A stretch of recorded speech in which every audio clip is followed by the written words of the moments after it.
Bienvenidos a un programa más de Discutamos México. Este programa tiene por título Calles, el callismo y la construcción del Estado moderno mexicano. He invitado y he pedido la participación de tres de mis colegas, a quienes agradezco su presencia. Carmen Collado, doctora en Historia, miembro del Sistema Nacional de Investigadores. Agradezco también la presencia de José Alfredo Gómez Estrada, que es doctor en Ciencias Sociales, con especialidad en Historia del CIESAS de Occidente. Y lo mismo con César Navarro, que es historiador, maestro en Historia y candidato a doctor en Historia por la Facultad de Filosofía y Letras de la UNAM. Gracias por acompañarnos. Bien, Calles es un personaje que va a romper con los cánones que se esperaban de un revolucionario, digamos, de segunda línea. Un hombre que, por su formación de maestro, era un hombre que también estaba atento a lo que pasaba en el mundo, fue un admirador de la Revolución Rusa, y este hombre tiene un pasado muy interesante, pero además tiene una serie de circunstancias particulares que lo diferencian de lo que sucede con los demás hombres fundamentales, sea el propio Madero, sea Carranza y hasta Obregón. Quisiera que empezáramos a hablar de este tema, Carmen, por favor. Bueno, Calles efectivamente estudió la normal, fue maestro de educación primaria y era un hombre al que le gustaban mucho los niños. Tuvo una familia muy numerosa y para él la educación era muy importante. Nació en Guaymas, vivió en Sonora, estalló la revolución y se unió de inmediato a las tropas maderistas y después ocupó varios cargos importantes durante la revolución. Fue desde luego militar, aunque nunca un militar muy destacado, y también fue ministro de Venustiano Carranza, fue secretario, y también fue secretario de Gobernación con Obregón. Entonces era un hombre que conocía pues a los principales caudillos de la época y que estaba al tanto de las grandes discusiones que se estaban dando en ese momento. Yo creo que Calles tiene una serie de características muy importantes, sobre todo por el grupo que lo rodea y esta creación de una especie de élite política que se va a ir conformando desde los primeros momentos de su gobierno. Al respecto, creo, José Alfredo, que tú podrías añadir algunas ideas. Yo veo a Plutarco Elías Calles como un hombre muy interesante. Ya lo dijo Carmen, un profesor que se incorpora a la revolución después de haber tenido una serie de aventuras empresariales, la mayoría fallidas. Lo encontramos cuando empieza la revolución en Sonora en 1913, como comisario de Agua Prieta, primer puesto que tuvo en el gobierno maderista, pero tenía también una tienda donde vendían artículos de todo tipo. En el periodo de la revolución en Sonora, comienza a construir su imagen como hombre fuerte.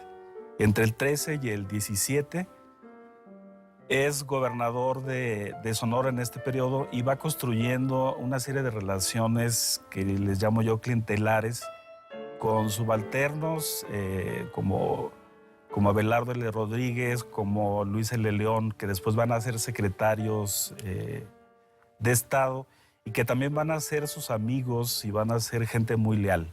El mismo León lo sigue al exilio, ¿no? Cuando Cárdenas lo echa del país.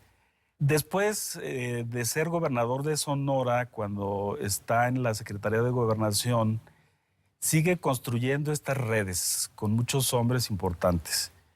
Entre ellos Cárdenas. También Cárdenas es un subalterno de él, igual que León, igual que Rodríguez. Y cuando llega a la presidencia de la República es un hombre poderoso, yo creo que en buena medida por ese tipo de relaciones que tenía. Cuando tratamos de entender el poder de Plutarco Elías Calles, yo creo que debemos considerar todo lo que esos subalternos le aportaban. En el archivo, su archivo privado, encontramos correspondencia por montones con muchísima gente de todos los niveles en el ejército, que igual le daban información muy importante, que le pedían favores. Es decir, estas relaciones clientelares que se establecen en el inicio de la revolución se reproducen. Son intercambios de favores, son pago de lealtades, hay vínculos muy fuertes en este grupo. Pero hay otro tipo de personajes, como van a ser, por ejemplo, Saturnino Cedillo o Garrido Canaval, que me parece que establecen una especie de gran comparación entre las ideas de estos norteños de Sonora y otro tipo de hombres que están más cerca, me atreverme a usar ya un término, del populismo tan típico de la revolución. ¿Qué opinas al respecto, César? Obregón dice que el menos general de todos los generales de la revolución es justamente Plutarco Elías Calles. No se destaca como un gran jefe militar, pero yo diría que dentro de todos los políticos de la Revolución Mexicana es quizá el político más destacado, que esa es una característica diferente. Y esto tiene que ver con su formación, con la vida que se va labrando Calles a lo largo de su temprana vida enfrentada a la sobrevivencia, al trabajo, a su vocación de maestro, luego a su incorporación política. Estamos hablando de un personaje que va teniendo una enorme experiencia política. Si uno revisa la trayectoria de Calles, no hubo puesto que no tuviera en la vida política del país. Desde comisario en Agua Prieta hasta presidente de la República y luego un hombre determinante en la vida del país. Luego tiene, por lo tanto, una gran trayectoria de aprendizaje. Y va a ser un hombre que va a aprender políticamente para aplicar luego ya como presidente de la República y luego como un hombre determinante en la vida del país estas relaciones políticas. Y esta será una experiencia que viven los sonorenses. Los sonorenses habían vivido con Carranza el intento de intromisión regional y que va a detonar el conflicto que termina finalmente con el alzamiento en contra del propio Carranza. Calles va a aprender a respetar los poderes regionales, como el de Garrido Canaval, como el de Cedillo, como muchos otros en distintos lugares, en el propio Michoacán, con Mújica y otros más. Esto quiere decir que sabe respetar, mantener esta relación con los caciques regionales siempre y cuando puedan participar y ser copartícipes de la unificación y las directrices políticas que él tiene. Y esa es parte de la experiencia que será fundamental, primero como presidente y luego para seguir influyendo en la vida del país de manera determinante en los años posteriores que llamamos del callismo. Y me parece que uno de los temas más importantes de todo este proceso que va de 1924 por lo menos a 1935, que es cuando viene la ruptura con Cárdenas, es la construcción de lo que hoy llamaríamos realpolitik, porque él es verdaderamente el político, que no lo fueron muchos anteriores a él, o bien que eran hombres que estaban en la brega, en la lucha revolucionaria, que tenían atrás ideólogos que los iban empujando y que les iban diciendo cómo tendrían que conformarse. ¿Qué hay de esta idea de cómo él va a ir centrando el poder, va a ir creando estos grupos de poder de presión en esta especie de construcción de nuevo Estado? Yo creo que en primer lugar, Plutarco Elías Calles sabe y se reconoce a sí mismo en ubicarse dentro de la estela de grandes caudillos de la revolución. Sabe que no tiene las cualidades, las características, ni tiene todo ese carisma de los militares triunfadores que están en la propia revolución. Por lo tanto, creo que sabrá ubicarse en términos políticos, aprenderá, y es un hombre que tiene que vivir ya, incluso siendo presidente, bajo la sombra del caudillo. No es fácil. Y Calles va a aprender, manteniendo aún su representación como presidente de la República, sabiendo que en Guatabampo está el caudillo y que muchas de las cuestiones que deciden la vida del país pasan, cuando menos, por el consenso del general Obregón. Esto va a permitirle aprender posteriormente, en la época del gallismo, a saber manejar este tipo de relaciones que le permitirán crear pues, una serie de redes, de acuerdos y sobre todo de consensos.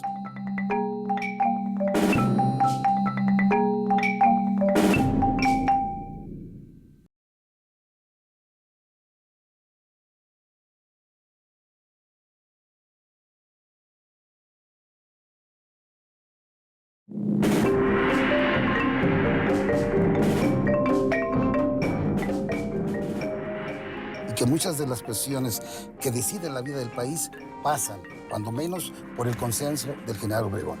Esto va a permitirle aprender posteriormente, en la época del gallismo, a saber manejar este tipo de relaciones que le permitirán crear pues, una serie de redes, de acuerdos y sobre todo de consensos. ¿Cómo se construye esto que llamamos, José Alfredo, la famosa mafia del callismo, esta construcción de esta, vamos a decir, este compadrazgo, este arreglo que se va haciendo, que da pauta a lo que tú has trabajado tanto, que son los grandes negocios del callismo. Yo creo que si tuviéramos un equipo de investigadores para seguir cada una de las relaciones que tenía con toda esta gente, nos daría una visión distinta del poder de Plutarco Elías Calles y una visión distinta del grupo sonorense que yo empiezo a estudiar. Estos hombres, tal como yo los veo, están en el ejército, están en las dependencias estatales, van construyendo lazos de amistad y también hay un respeto por las jerarquías, ¿no? Son jefes y subalternos.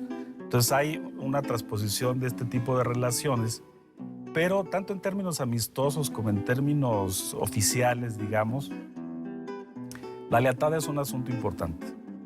Por ejemplo, Abelardo L. Rodríguez le debe el puesto de gobernador del Distrito Norte de la Baja California a Plutarco Elías Calles. Y desde ahí, desde la gobernatura, Abelardo Rodríguez se hace rico, muy rico. No hemos podido comprobar con números la fortuna, pero era bastante crecida. A ver, pero tú dices, le debe el puesto. Bueno, yo creo que muchos le deben unos a otros, ¿no? Me interesa mucho saber esta cuestión de lealtades en función de un tema muy importante del país, que no solamente corresponde a esta época, lo hubo en el pasado y lo sigue habiendo, y obviamente lo tenemos que mencionar y de alguna manera analizar, que es el gran tema de la corrupción. Sí.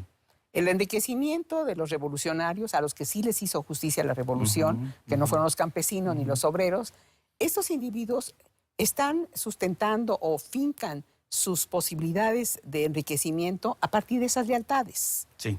¿Tú dirías que realmente la corrupción que produce la revolución o que viene inmediatamente después viene de la revolución se da nada más en la época de Calles? La revolución es un río revuelto y los revolucionarios pues echan mano de una y mil artimañas, tanto para financiar sus movimientos como para llevar dinero a sus bolsillos.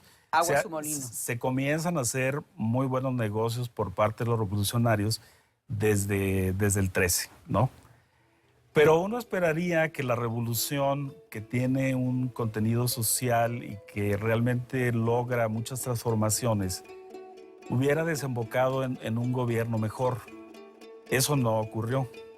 Después de que haya una pacificación en el país, ya que las facciones revolucionarias terminan su guerra y que emergen los constitucionalistas y después el grupo sonorense como grupos triunfadores, se esperaría que el gobierno entrara en un proceso, el Estado entrara en un proceso modernizador.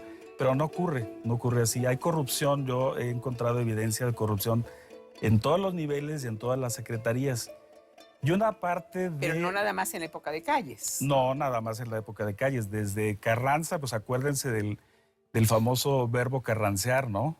Ahora, este sistema de corrupción, este sistema de clientelismo que se va a ir tejiendo, está de alguna manera muy supeditado, a mi manera de ver, a algunos de los temas que preocupan y mueven al propio Calles, ¿no? El gobierno de Calles se caracteriza, entre otras cosas, por la creación de instituciones, que va desde la Secretaría de Hacienda, el Banco Único de Emisión, reformar toda la escuela, el colegio militar, hacer grandes cambios en la estructura educativa del país y, sobre todo, tener la capacidad de enfrentarse en medio de toda esta situación, teniendo naturalmente en Sonora al propio Obregón, a temas tan fundamentales que son para nosotros históricamente hablando. Hay dos que me parece que deberíamos mencionar. El primero es el tema de la relación con la Iglesia y luego la relación con los Estados Unidos. ¿Qué pasa durante la rebelión cristera? Bueno, durante la rebelión cristera, a mi manera de ver, suceden dos cosas. Por un lado está la rebelión campesina, lo que se ha dado en llamar la cristiada, que se levantan para defender su fe popular, y por otro lado están los católicos. A ver, un momento. Se levantan para defender su fe, Pero yo creo que no podemos soslayar algo que es muy importante. Se levantan también porque les prometen las tierras. Bueno, también por eso se levantan, pero digamos, ellos se sentían agraviados en su fe por el conflicto que se había suscitado entre la iglesia y los seglares y el gobierno de Plutarco Elías Calles, en el cual el gobierno quería que se cumplieran las leyes que estaban en la Constitución, los artículos que limitaban al clero a ejercer su ministerio dentro de las iglesias y a tener cierto control sobre el número de sacerdotes que había. Entonces, la iglesia está en contra de estas leyes y los seguidores de la iglesia, los seglares más importantes, que antes habían conformado el Partido Católico y que después, durante el maderismo, y que después van a crear ya distintas organizaciones como la Acción Católica Mexicana, las Damas Católicas, Caballeros de Colón, etcétera, y en 1926 la Liga Nacional Defensora de la Libertad Religiosa. Ellos estaban en contra de estas leyes y querían que el Estado las derogara.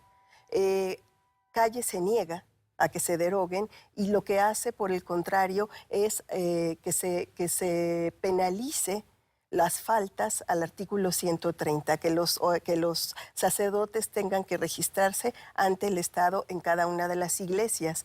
Y frente a esta postura, los seglares decretan un boicot económico y después la iglesia decreta la suspensión de cultos. Una huelga, sí. Esta suspensión de cultos va a ser lo que va a generar el levantamiento popular. ¿Por qué? Porque lo ven como una amenaza a la iglesia y a la vida de la iglesia. Se han dado muchas interpretaciones para este enfrentamiento tan fuerte que se da, pero a mí me parece que la interpretación adecuada es verla como la confrontación entre dos proyectos de nación.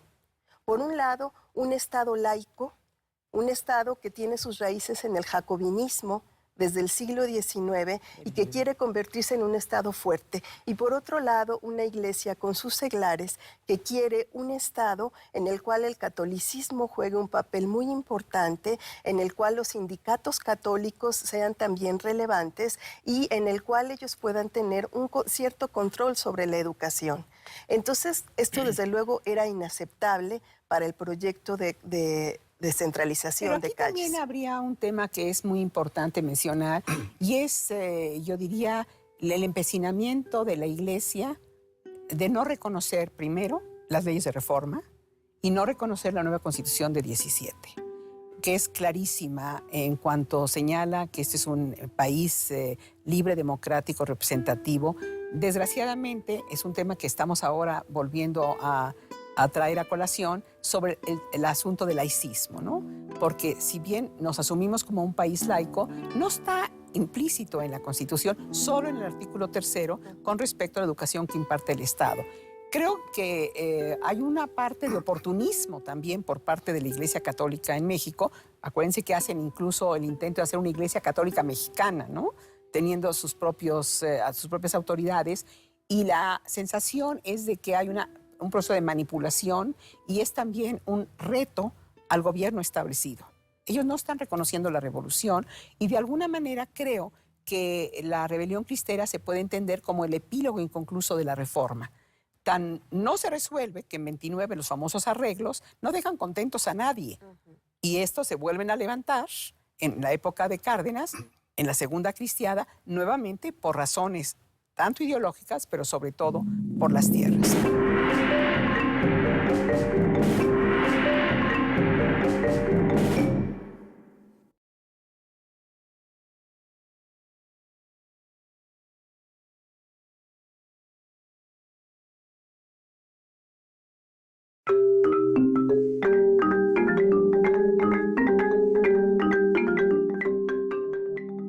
Y de alguna manera creo que la rebelión cristera se puede entender como el epílogo inconcluso de la reforma. Tan no se resuelve que en 29 los famosos arreglos no dejan contentos a nadie. Y estos se vuelven a levantar en la época de Cárdenas, en la Segunda Cristiada, nuevamente por razones tanto ideológicas, pero sobre todo por las tierras. César. Sí, yo creo que es muy interesante lo que se ha venido planteando, porque efectivamente la llamada guerra cristera, generalmente se ha hablado del detonante último, que es la famosa ley Calles. Pero hay un hecho muy importante.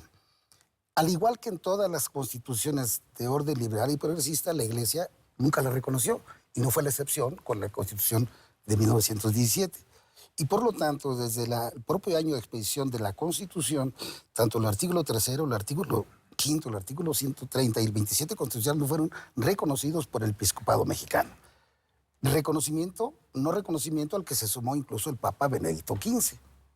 Bueno, por algo es que nosotros rompemos las relaciones con ellos, Bueno, eso- y no habremos de tener relaciones con Claro. el Estado Vaticano desde 1929 hasta la época de de Salinas. Salinas. Por lo tanto, es una lucha efectivamente histórica, en la que se revalida la posición que históricamente ha mantenido la Iglesia.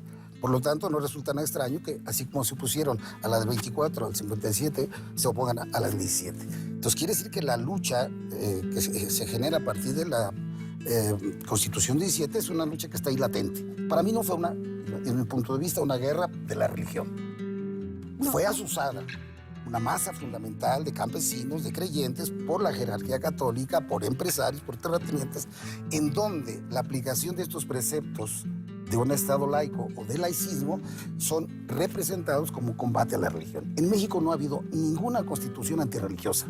Lo que ha habido es control de la presencia de las iglesias, del control de la actividad que realizan las iglesias más allá de su tarea de la fe. Pero esto viene... Empresarios, prestamistas y muchas otras cosas más que históricamente fue la iglesia. Además, Entonces no fue por- una guerra de la religión, Eugenia. No, pero además porque esto es un tema tradicional de la historia de México. Es decir, la Iglesia es cofundadora de todo un proceso y llegan con la espada y con el crucifijo, ¿no?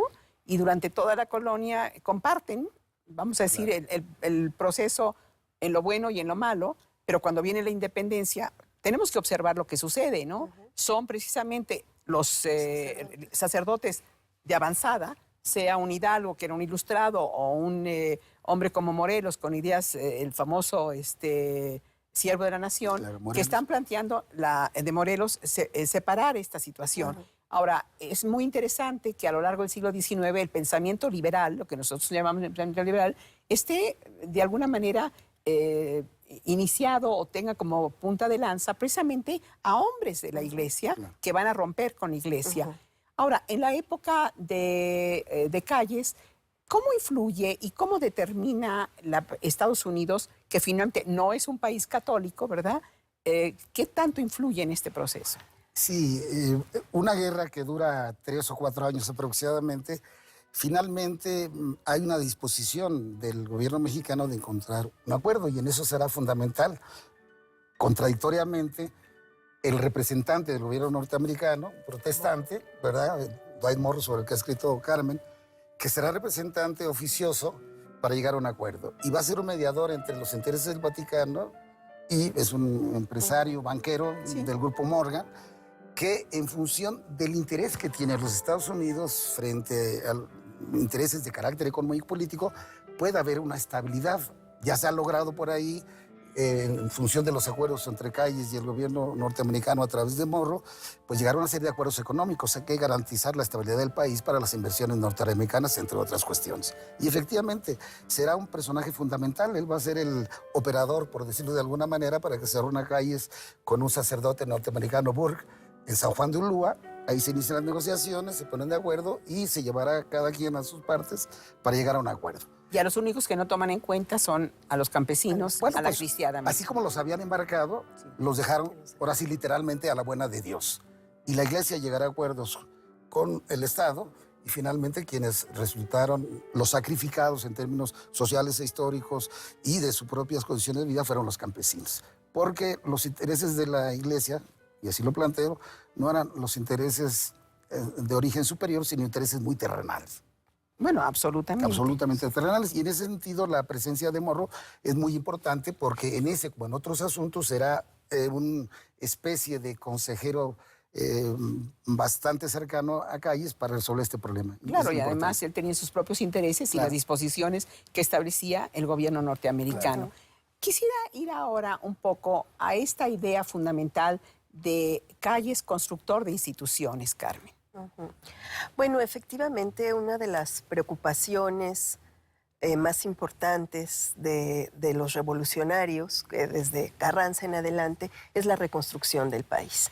A ellos les interesa que México tenga otra vez una economía que funcione, que crezca, que ayude a que se terminen las desigualdades sociales que habían sido de una forma u otra los detonantes de la revolución y con lo cual estaban comprometidos. Entonces, Calles va a proponer la creación de una serie de instituciones que van a ser fundamentales para la construcción del México posrevolucionario. Entre ellas tenemos la creación del Banco de México en 1925, que fue un proyecto que se venía manejando desde el gobierno de Carranza, pero que no se había podido acometer. Y lo interesante de la fundación del Banco de México, me parece a mí, es que primero surge como un banco comercial más, con la facultad de emisión única de billetes. Después de la experiencia de los bilimbiques, las sábanas, exactamente. Entonces va a ser muy cauto en su manejo y no va a imprimir muchos billetes en un inicio, precisamente para evitar que surgiera la desconfianza. Y esto va a lograr que se afiance el valor del peso. Del peso en billete, ¿no? Y va a ser muy importante. Además del Banco de México, también va a crear, por ejemplo, la Comisión Nacional de Caminos. Se va a crear un impuesto a la gasolina para construir caminos, no tanto los ferrocarriles como los caminos, y se construyen alrededor de 2,000 kilómetros durante el gobierno de Calles. Había la intención de construir la carretera panamericana de Laredo hasta el sur, y también una carretera de Veracruz a Acapulco para cruzar el país de costa a costa. Entonces se avanza en estas construcciones. También va a crear el Banco de Crédito Agrícola, que va a ser otra institución fundamental para préstamos a los Ya que mencionas el Banco de Crédito, ¿qué hay con la reforma agraria? Porque nosotros tenemos algunos mitos también dentro de esta idea de la revolución fue básicamente campesina, la tierra se empezó a repartir, es cierto que ni Madero estaba en favor y mucho menos Carranza, que Obregón tuvo que empezar este reparto, y nos encontramos, damos un salto casi mortal y nos encontramos con que es Cárdenas el gran repartidor de tierras en esta reconquista. Sin embargo, cuando uno revisa las cifras, vamos a ver que Calles reparte 3 veces más tierras que lo que repartió, por ejemplo, Obregón, porque Calles logra esto que se ha dado a llamar la famosa reforma agraria integral. Sí. Bueno, efectivamente, a Calles le interesaba mucho continuar con el reparto agrario, y aunque no era muy favorable a la idea del ejido por su experiencia propia como ranchero en el norte de México, se da cuenta que la única manera de pacificar a los campesinos y estas ligas agrarias que han surgido en muchos de los estados es repartir tierras, y que repartiendo estas tierras ejidales van a tener la lealtad ahora de estos campesinos, que van a poder responder a los llamados del Estado, como efectivamente sucede durante algunas de las rebeliones que se dan durante la década de 1920. Entonces, él va a crear también estas pequeñas propiedades que se van a repartir, y va a crear las escuelas centrales agrícolas y los bancos ejidales que van a depender de estas escuelas agrícolas. Y lo que se trataba era de dar a los campesinos los instrumentos de conocimiento técnicos necesarios para explotar sus tierras y para trabajarlas. Esto fue un gran proyecto de Calles, que como muchos de sus grandes proyectos, como los que ya he mencionado, se va a quedar a medio camino, porque sobrevienen 2 crisis durante su gobierno, 2 crisis económicas. Claro. Una en 1926, que caen los precios de las exportaciones mexicanas, sobre todo de la plata, el algodón, y otra, la terrible de 1929.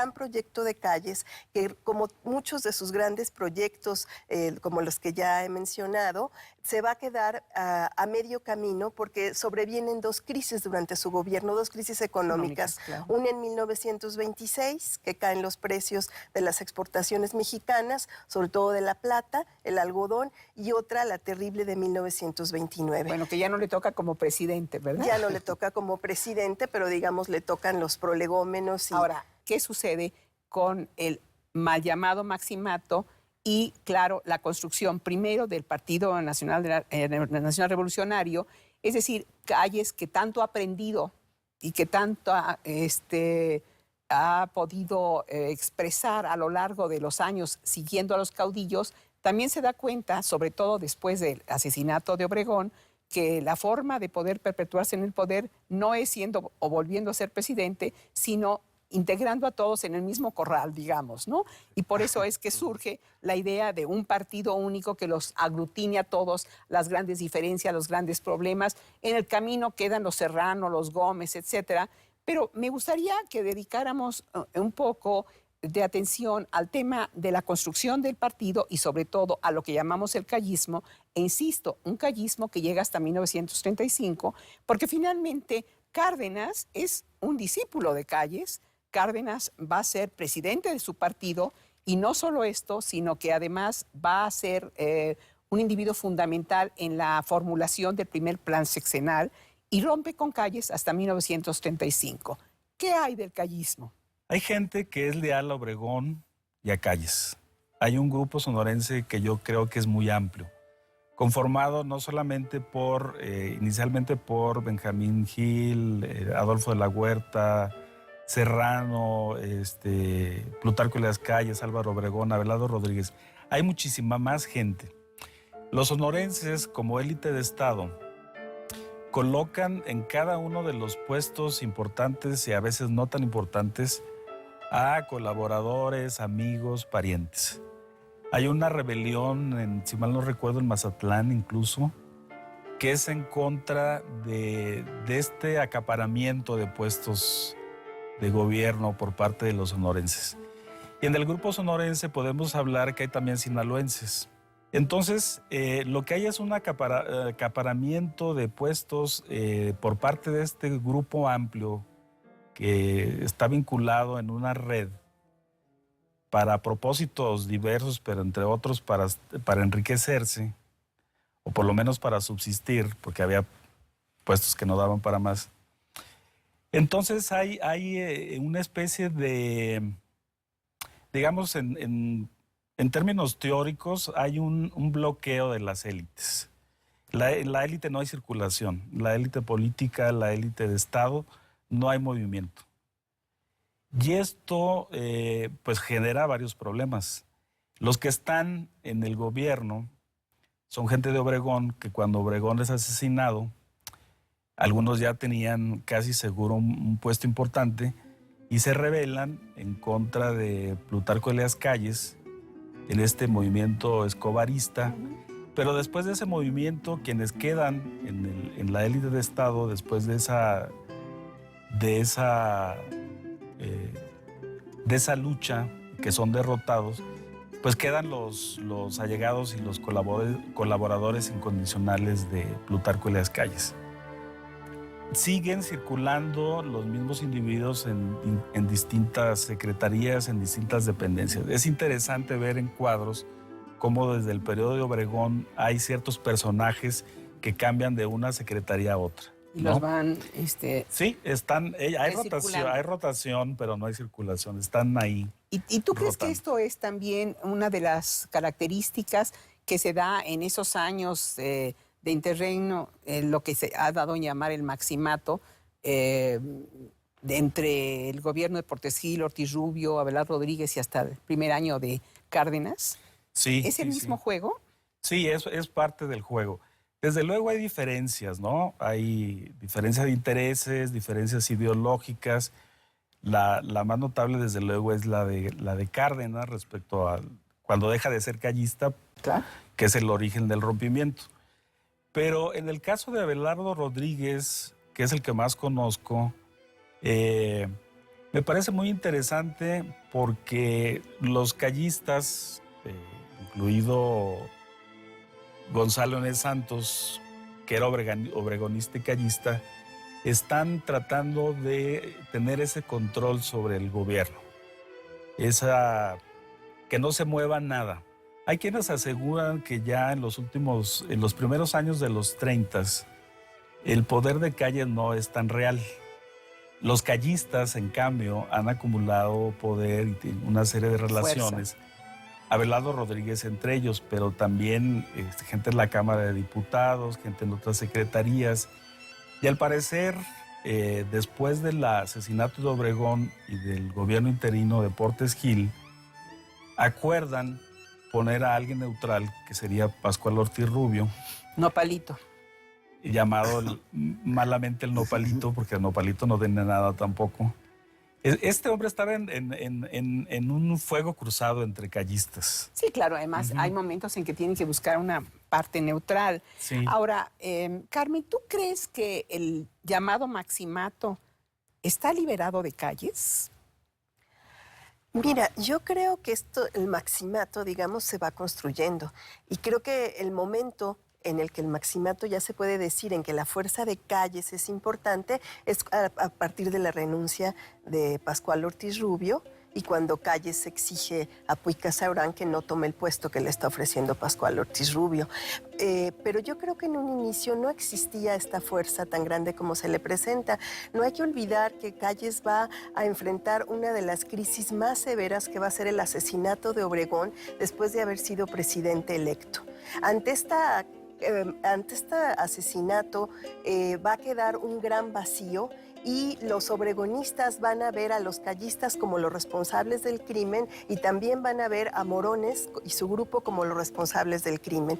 Entonces Calles va a jugar una carta genial que va a ser negarse a ser presidente, a reelegirse en la presidencia, aunque se le ofrecían. Pero la elección fue muy dura, ¿no? Sí, y entonces propone la creación del Partido de la Revolución, el Partido Nacional Revolucionario, que va a ser una confederación de partidos. Mediante la creación de este partido, él va a lograr imponer en el CEN del partido a sus más leales seguidores, y esto le va a permitir que los callistas se fortalezcan y entonces todo el poder ya no va a estar en manos de la presidencia, sino va a estar dividido entre la presidencia y el partido. Pero además las pugnas para llegar al poder, lo que se buscaba es que ya no fueran armadas, que no hubiera tanta violencia y se estuviera diezmando el ejército como sucedía con toda la oficialidad, sino que se dieran pugnas dentro del partido y por consenso se eligiera a los candidatos.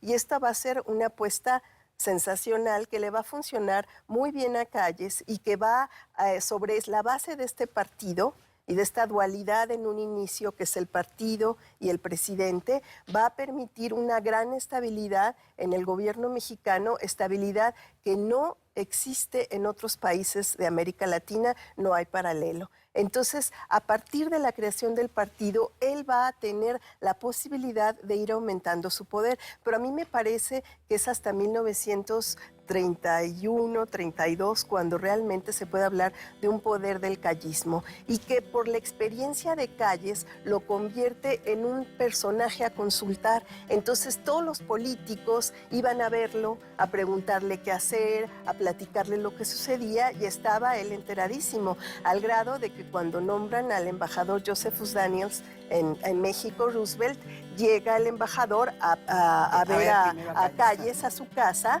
y entregarle una carta que le manda a Roosevelt, y Abelardo Rodríguez se indigna y le dice que el presidente es él y que primero tiene que presentarse ante el presidente. Entonces yo creo que es una cosa que está en construcción y que después de 1932 va a tener más fuerza, y luego con las elecciones y la candidatura de Cárdenas, otra vez en este momento de debilidad, porque es un gobierno que está terminando y uno que todavía no inicia, es propicio para que él vuelva a tener poder hasta que finalmente se dé el enfrentamiento y Cárdenas le ordena la expulsión, que es muy importante señalar que no acude a la violencia y a la eliminación física de su adversario, que es Claro. Calles, sino que lo saca del país, lo expulsa del país, y esto también va a ser un cambio muy importante.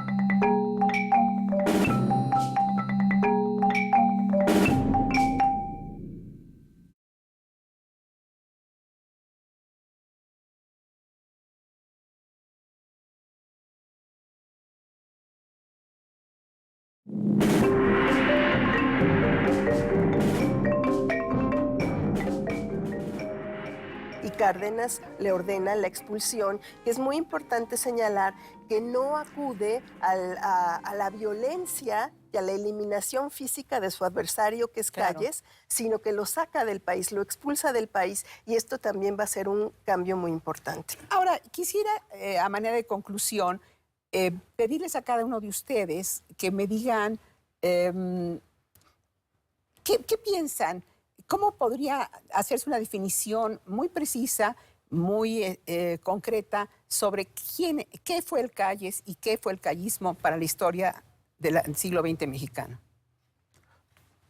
Político emblemático, sagaz, arisco, fuerte, y un hombre que efectivamente su legado, en todo caso, puede concentrarse en eso que se ha llamado el proceso de institucionalización, efectivamente, no solamente en el término de las instituciones del Estado, del gobierno, sino también en las instituciones de carácter político. Quizá, a final de cuentas, lo más perdurable, más allá de algunas instituciones del Estado, es la creación del régimen político que seguramente el fundador y el pilar fundamental lo representa Calles. La existencia del sistema político mexicano, el sistema de partidos, si es que hubo partidos alguna vez, yo diría del sistema de partido único, lo representa justamente el callismo. Es el que genera esta forma de nueva relación política que va a perdurar durante cerca de 6 décadas.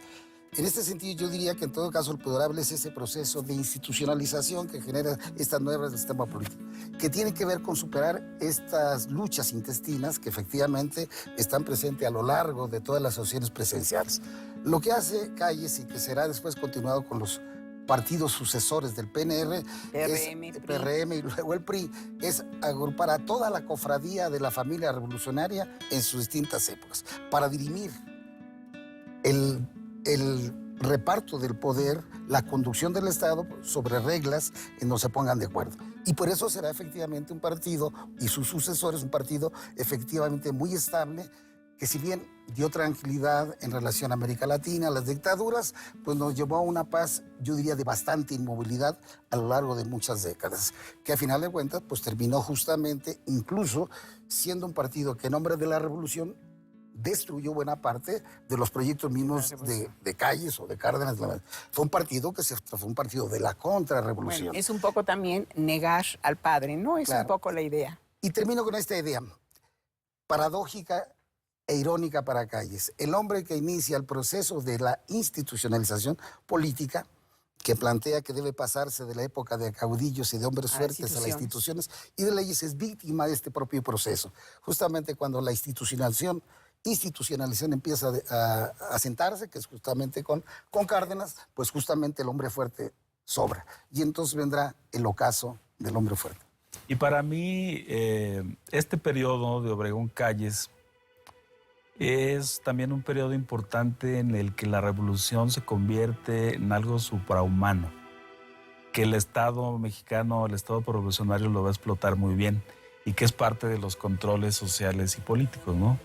La revolución se convierte en algo que está fuera, no fue la lucha cruenta, es algo que está por encima de todo, de las facciones revolucionarias, de los grupos políticos. Y empieza, bueno, esta reificación de la revolución genera procesos muy interesantes, ¿no? Culturales, educativos, etc. Y como bien decía César, finalmente esa revolución reificada es la que le da, la que convierte en tiranos a estos personajes de los que estamos hablando, ¿no? Esto me hace pensar de que tendríamos que volver a recuperar aquella idea de que la revolución es ya un hecho histórico y como hecho histórico tenemos que verlo en su totalidad, pero sin caer en actitudes monocromáticas o homogenizadoras, porque finalmente ese es uno de los grandes problemas de la historia, ¿no? Es decir, el maniqueísmo histórico deforma, distorsiona, y de alguna manera los historiadores lo que tenemos que hacer es ir contracorriente, a contrapelo, a esas historias oficiales y oficialistas, ¿no? Y oficiosas que nos imponen.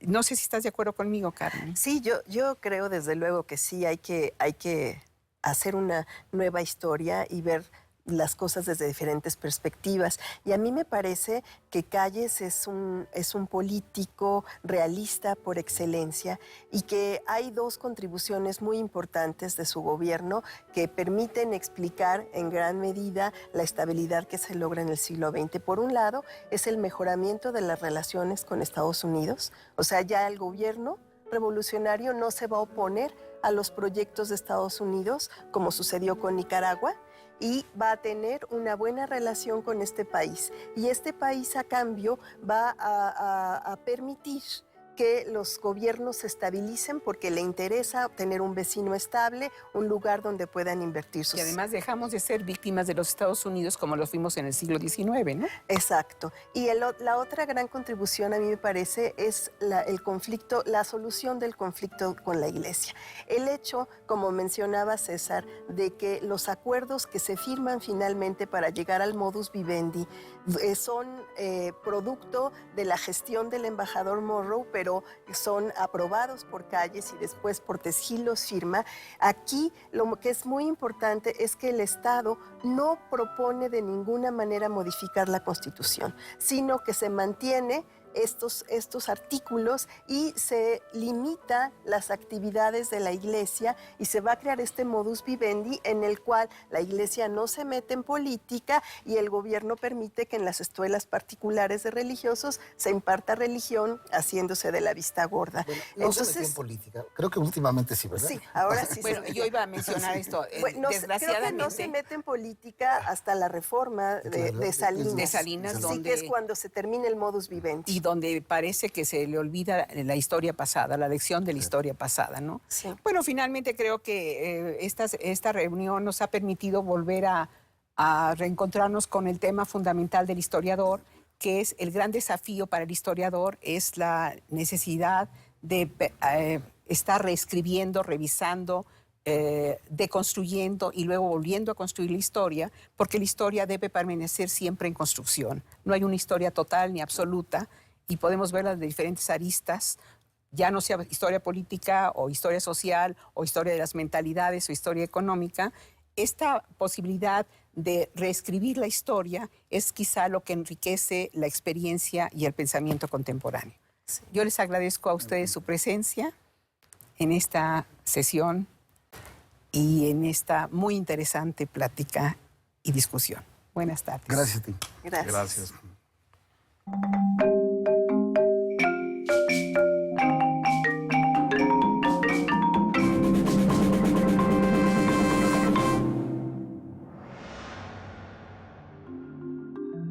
La Iglesia de principios del siglo XX y de fines del XIX está regida por una especie de popularismo católico, que lo dijo León XIII. Salgan de las sacristías y vayan al pueblo. Gracias a la Rerum Novarum surge el Partido Católico Nacional.